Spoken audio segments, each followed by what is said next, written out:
বাড়িতে একদিন ঝটপট এরকম একটা পুডিং বানিয়ে নিন। সেমাইয়ের নরম তুলতুলে একটা মোমের মতন পুডিং এর রেসিপি। সেমাই কত ভাবে না খাওয়া যায়। সেমাইয়ের যদি এরকম একটা পুডিং বানানো হয়, বিশ্বাস করুন মন প্রাণ সব জুড়িয়ে যাবে। ঠান্ডা ঠান্ডা খেতে যে কি দারুণ লাগে। এরকম ভাবে তৈরি করার পর মনে হবে আগে কেন বানিয়ে খাইনি। খুবই সহজ, ঝটপট ঘরে থাকা সামান্য উপকরণে তৈরি করে নেওয়া যায়।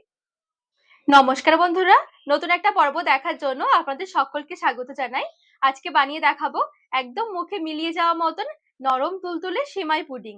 একঘেয়েমি দুধ সেমাই বাদ দিয়ে একবার এভাবে বানিয়ে দেখতে পারেন, খেতে দারুণ লাগে। চলুন, আশা করছি আজকের রেসিপি অনেক ভালো লাগবে। সবার প্রথমে গ্যাস ধরিয়ে একটা কড়াই বসিয়ে দিয়েছি। আজকের পুডিং এ টোটাল আমি 1 কাপ মতন চিনি ব্যবহার করব। তো এখানে 1 কাপ চিনি থেকে হাফ কাপ চিনি কড়াইয়ে নিয়ে নিচ্ছি। এই হাফ কাপ চিনির আমি ক্যারামেল তৈরি করব। আর দেখুন এই হাফ কাপ রয়ে গেছে, এটা রেখে দিচ্ছি। চিনিটা কড়াইয়ের মধ্যে একটু ছড়িয়ে নিয়েছি। আর গ্যাসের আঁচটা রেখে দিয়েছি একদম মিডিয়াম থেকে লো আঁচের মাঝামাঝি। আর এই দেখুন আস্তে আস্তে কিন্তু চিনি গলতে শুরু করেছে। এই ক্যারামেল তৈরি করার সময় অনেক বেশি তাড়াহুড়ো করা যাবে না, আস্তে আস্তে করে ক্যারামেলটা বানাতে হবে। খুব বেশি গ্যাসের আঁচটা বাড়িয়ে দিলে চিনিটা পুড়ে যাবে, ক্যারামেলটা তেতো লাগবে খেতে।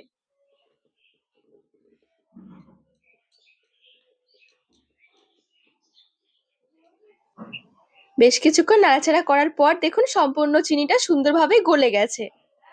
সাথে সাথে গ্যাসের আঁচটা বন্ধ করে দিতে হবে চিনি গলে গেলেই। আর বেশি কিন্তু এটা এভাবে করে রান্না করা যাবে না, না হলে আবার তেতো হয়ে যাবে। পুডিংটা বসানোর জন্য এদিকে আমি একটা ছোট সাইজের স্টিলের বাটি নিয়ে নিয়েছি। সাথে সাথে ক্যারামেলটা এই বাটির মধ্যে সেট করে নেব। সুন্দরভাবে বাটিতে নিয়ে নিয়েছি, এবার একটু সাইডে সরিয়ে রাখছি। এবারে এদিকে একটা বড় মিক্সিং জার নিয়েছি। মিক্সিং জারে হাফ লিটার নিয়ে নিচ্ছি দুধ।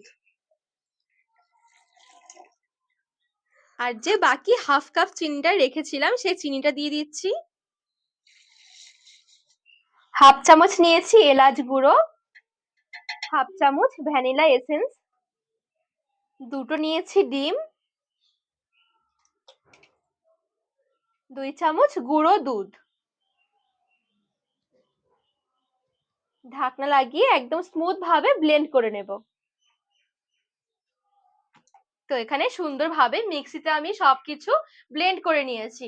আর ডিম দেওয়া হয়েছে বলে মনে হতে পারে যে ডিমের গন্ধ আসবে, তবে একদমই নয়। যেহেতু আমি ভ্যানিলা এসেন্স আবার একটু এলাচ গুঁড়ো দিয়েছি, গন্ধ একদমই লাগবে না, বুঝতেই পারবেন না যে ডিম দিয়ে তৈরি করা হয়েছে।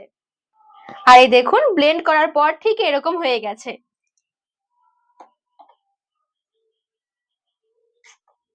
একটু সাইডে সরিয়ে রাখছি। আর এদিকে দেখুন আমি নিয়েছি লাচ্ছা সেমাই, একদম অল্প পরিমাণে 1 কাপ মতন নিয়েছি। যেহেতু লাচ্ছা সেমাই ভাজাই থাকে সেই কারণে আর ভাজিনি। আপনারা কিন্তু এই লাচ্ছা সেমাইয়ের পরিবর্তে যে কোনো সেমাইটা নিতে পারেন, তবে যদি সেমাইটা ভাজা না থাকে অবশ্যই একটু ঘিতে ভেজে নেবেন। এবারে এদিকে যে আমি ক্যারামেলটা তৈরি করে রেখেছিলাম বাটির মধ্যে, এবারে এই বাটির মধ্যে আমি এই সেমাইটুকু নিয়ে নিচ্ছি।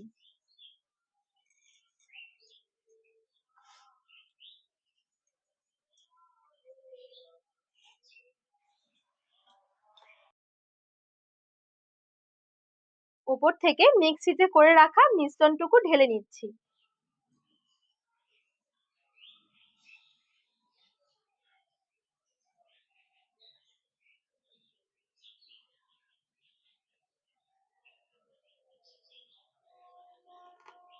সবটুকু মিশ্রণ আমি এখানে ঢেলে নিয়েছি।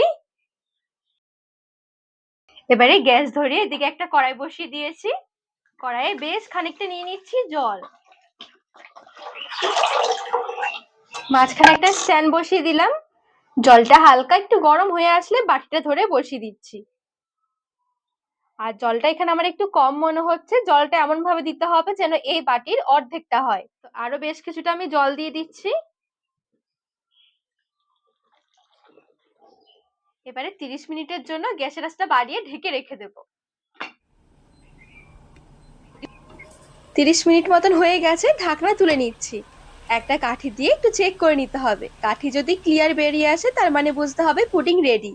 নামিয়ে ঠান্ডা করে নিতে হবে। যেই ঠান্ডা হয়ে যাবে সাইড থেকে একটু ছাড়িয়ে নিলে কিন্তু পুডিংটা সুন্দরভাবে বাটি থেকে বেরিয়ে আসবে। ওপরে একটা থালা দিয়ে উল্টে নিচ্ছি। দেখুন কত সহজে বাটি থেকে বেরিয়ে এসেছে। আর পুডিংটা একবার দেখুন, দেখতে কতটা সুন্দর লাগছে।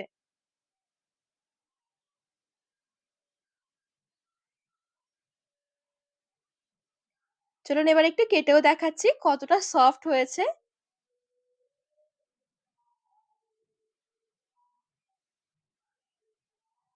কালারটা দেখুন কি দারুণ লাগছে। একদম নরম মোমের মতন পুডিং তৈরি হবে।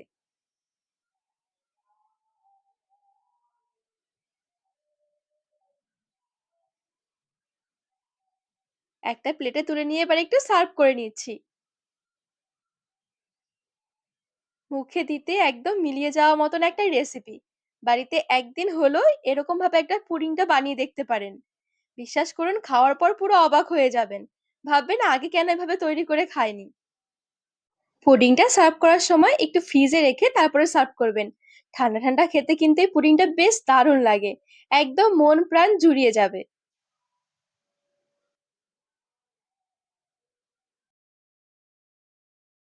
তো বন্ধুরা, আজকের রেসিপি আপনাদের কেমন লেগেছে অবশ্যই কমেন্ট করে জানাবেন।